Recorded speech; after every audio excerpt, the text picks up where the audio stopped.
When it could soon be easier to get rid of homeowner associations across the state of Florida. The House passed a bill today that would give homeowners the right to abolish their HOAs through supermajority vote. This would apply to condo owners as well. The bill also creates a new community court program to handle all HOA complaints. Florida currently has more HOAs than any other state.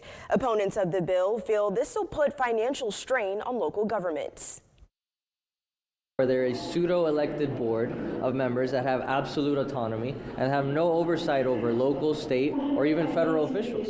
An HOA board president today is more powerful than a Florida state representative, maybe even a Florida congressman. Put the onus on the local government to take over the cost of things like any of those private roads, parks, stormwater systems. So I think it could end up being an unfunded mandate for some of these local governments and ultimately cost all of us more money. HOAs dissolve after 30 years unless revitalized. The bill now goes to the Senate for consideration.